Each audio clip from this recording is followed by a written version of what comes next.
So first, because this is a legal forum, I have to give this disclaimer. I'm not going to give you legal advice today. I am going to try to give you an overview of the general IP environment in Israel. However, your specific problems may require different considerations than the ones that I discussed today. Okay. Israel is very much a frontier country. We were talking about India earlier. India became independent from the British in 1947. Israel followed a year later in 1948. The countries have followed similar paths, although with different problems. I'll talk a little bit about Israel as a country and my story and getting integrated into that country. Then we'll talk about IP in Israel, the business sectors that are vibrant in Israel, the added value of trying to do business in Israel, and IP practice in Israel.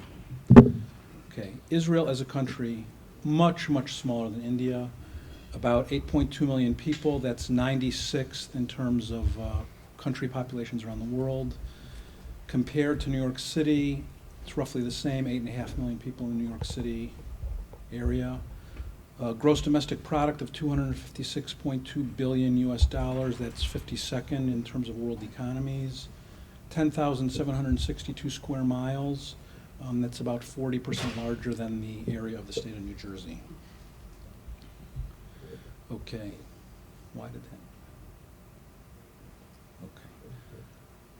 Israel files on average 149 patents per million people per year. That's 28th in comparison to the rest of the world.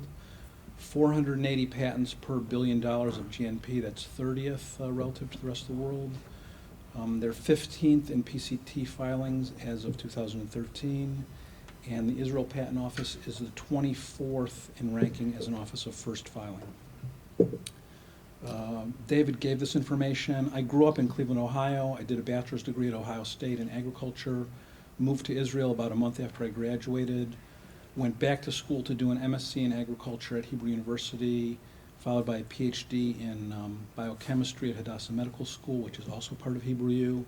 Then went to do a postdoc at Baylor College of Medicine, sort of got stuck there, realized that I was going to have to do something to regain control of my life, and I returned to Israel in 1999 and started to work in the area of patents.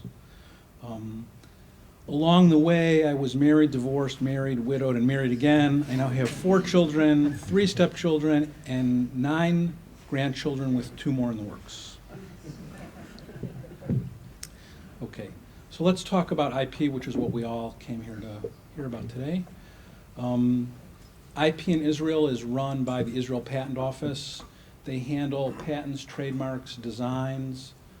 There is no formal copyright registration in Israel, although there are copyright laws, and you can sue on copyright infringement. If you want to establish your rights to a copyright, you should consider registering it in a country where it's possible to do so, like the US.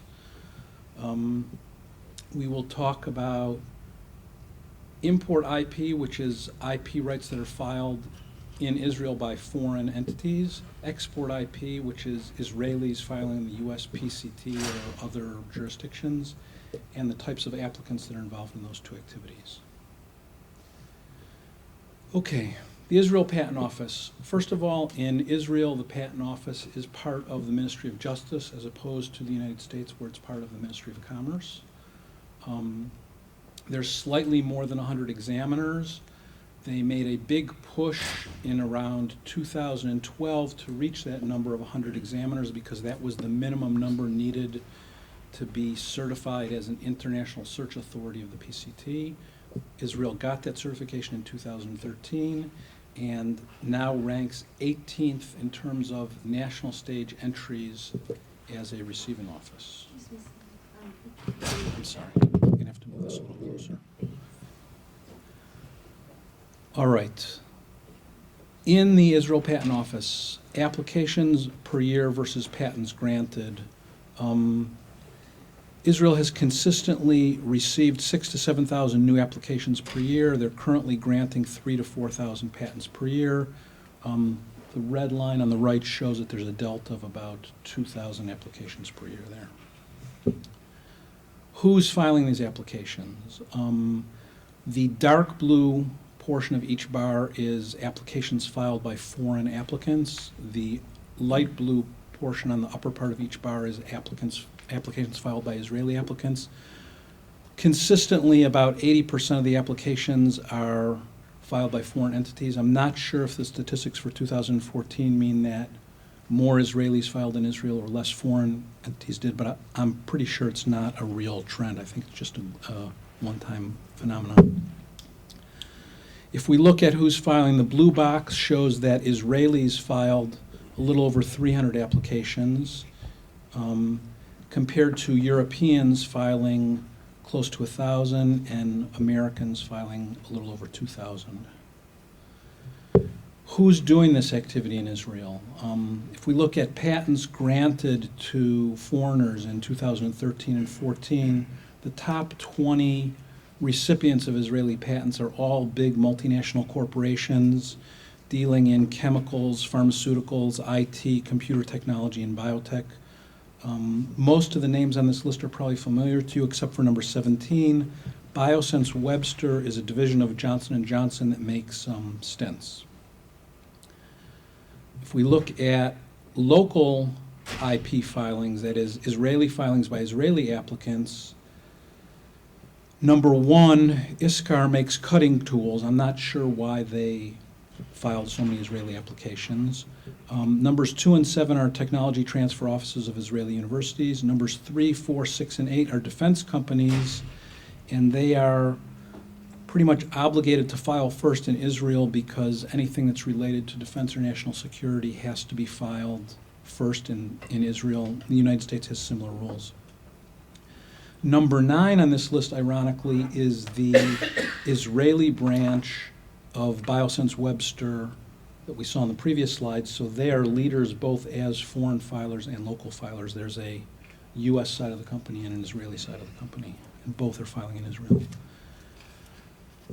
What are Israelis doing in terms of IP protection outside of Israel?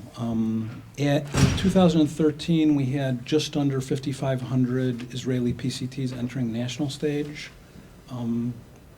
Israelis also file via the International Bureau of WIPO and U.S. offices, so the actual number of Israeli origin PCTs is higher. That number of 5,500 is about 0.97% of the world total and 3.2% of the Asian total. Compared to China, which is 10% of the Asian total, Israel clearly has a larger share relative to its population size than any other country in Asia.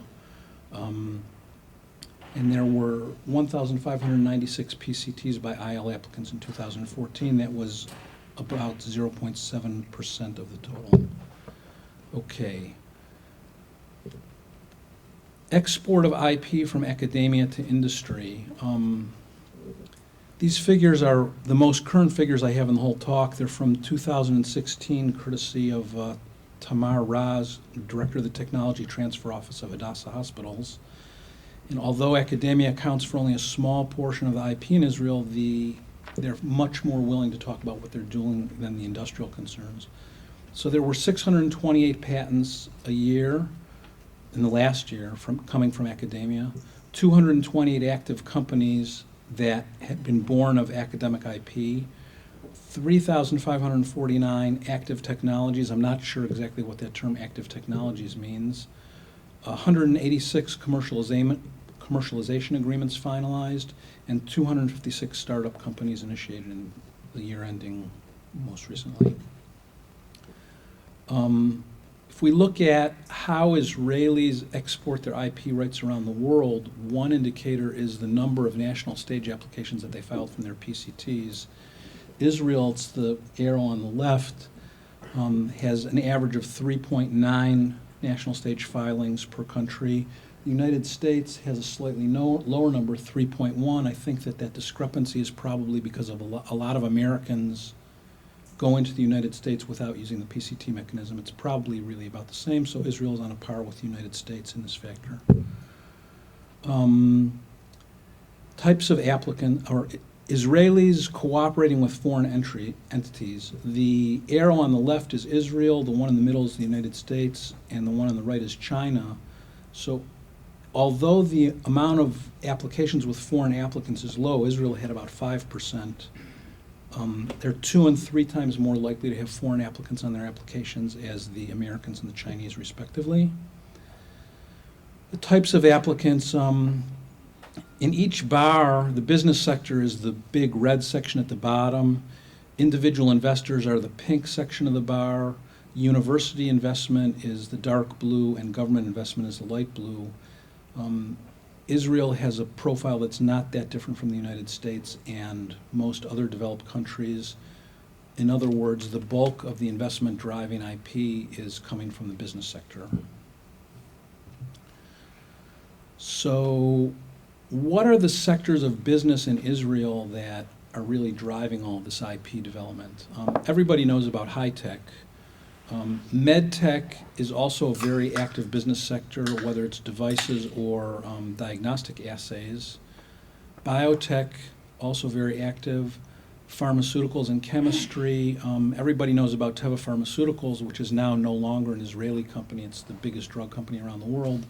There's also a company in Israel called Israel Chemicals that's a multinational company. Renewable energy, solar and wind, this is mostly smaller efforts, startups struggling to become stable companies, and a lot of activity in both irrigation and water desalination, and of course defense.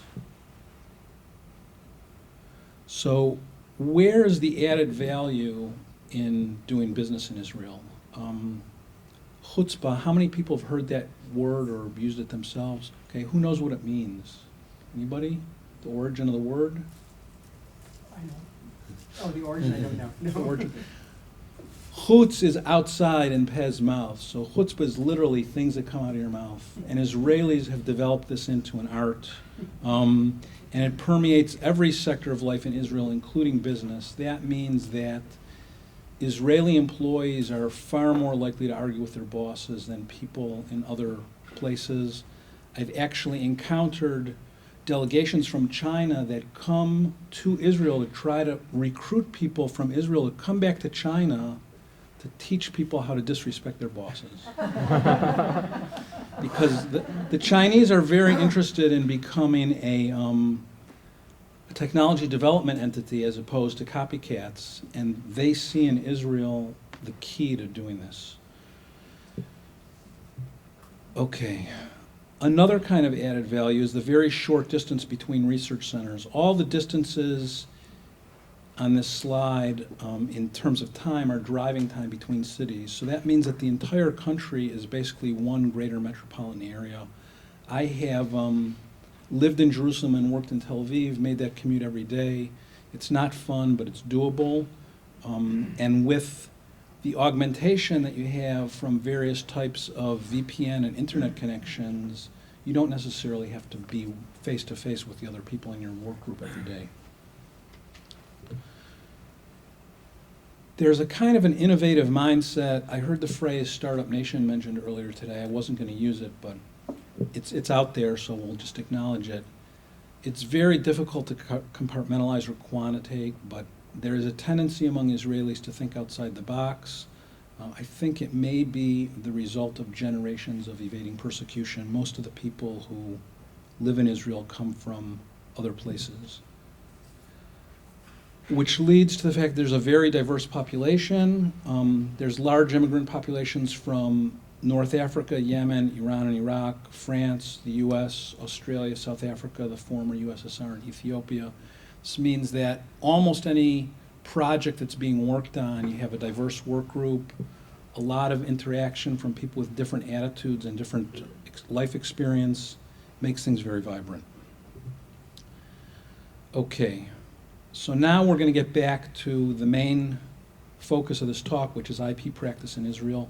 We'll try to talk about the speed of prosecution of applications in the Israeli Patent Office. We'll mention the patent prosecution highway, accelerated examination, as well as modified examination, which as far as I know is unique to Israel. The time between when you file your application in Israel to your first office action is currently about 29.4 months. In the United States, it's now down to about 16 and a half months, although a few short years ago it was close to 29 months. The long time that it takes to get your first office action is not necessarily a disadvantage for you if you're the applicant. Before you get your first office action, you get a formal letter that's the same for every applicant, asking you to make a disclosure of information.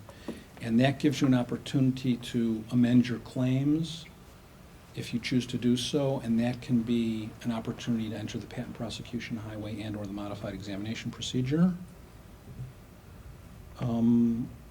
Once things get going, the time between the first office action and the next one is only 4.2 months. I believe that's much faster than the United States, based on my personal experience, although the U.S. Patent Office doesn't give that statistic.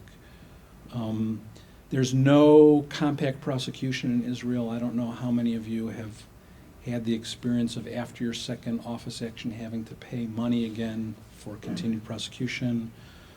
In Israel, you may get 3 or 4 office actions without paying any additional fees. That sounds good. It really sounds good, but it may be only in the 4th office action that you start to see any rejections that make sense. So if you think of it that way, you might be better off with the U.S. system where you pay again after the second office action if you're getting real rejections. Prosecution speed in terms of total pendency, the average is 26.6 months in Israel, and in the USPTO it's 26.1 months. That links into what we talked about in the last 2 slides.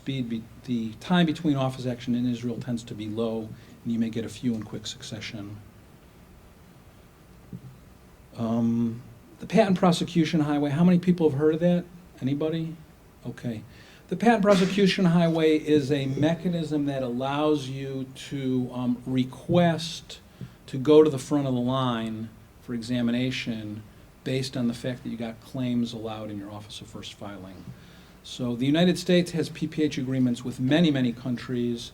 Israel has only a few. The one that's relevant to most people in this room is the USPTO one. So if you have a U.S. application, you get some claims allowed, and you have an Israeli application pending at the same time, you're allowed to amend your claims in Israel to match those granted in the U.S. and request PPH consideration. You go to the front of the line. There's no fee for filing the PPH application from the patent office. Of course, your attorney is going to charge you whatever he charges you. I mean, that's just the way life is. Now, we also have something in Israel that's independent of the patent prosecution highway. It's called accelerated examination. The effect is pretty much the same, but it's statutory. It's part of the Israeli law. It allows you to go to the front of the line. It's based on a petition, and you have to give reasons for why you think you should go to the front of the line. Your petition will not necessarily be granted. As in the United States, age or health of the inventor can be a reason. If that's applicable, you can do it. Now, there's a powerful combination that's available in Israel that people don't realize is available. We talked about the PPH that can get you to the front of the line, and the question is, what happens after you get to the front of the line? Do you want to get 4 meaningless office actions where an Israeli examiner gives you bogus rejections and you have to pay money to your attorney to answer them? No. So we have something in the Israeli law called modified examination that says if your claims were granted in an approved country, and the U.S. is an approved country, you can request modified examination, which means that the Israeli Patent Office says, okay, well, we saw what the Americans did. That's good enough for us. We're going to just grant the patent. So you can both get to the front of the line and finish examination all in one step, basically, if you use these 2 legal mechanisms. Israel has oppositions. Our next speaker is going to be talking about Europe. Europe also has oppositions. The procedures are slightly different. The period for opposition in Israel is 3 months as opposed to 9 in Europe. But this slide shows that the opposition procedure can cast a cloud over your patent for a very, very long period of time, 81 or 82 and a half months, that's a lot of time out of the 20-year lifetime of your patent.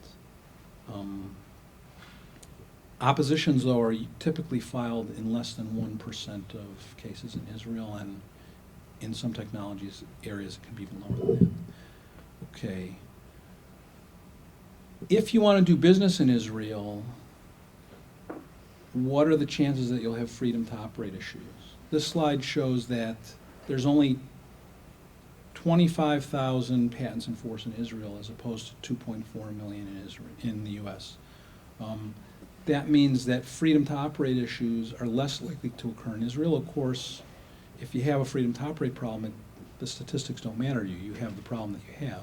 But in general, it's less of an issue in Israel. Okay, so I didn't come here today to sell you anything. I'm not trying to convince you that you absolutely need to have an Israeli patent. They're not for everyone. In general, the IPO is doing a reasonably good job of examining patents, considering the size of the office. And if you do need a patent in Israel, you should remember this 1-2 punch that I talked about, patent prosecution highway, followed by Section 17C of the law.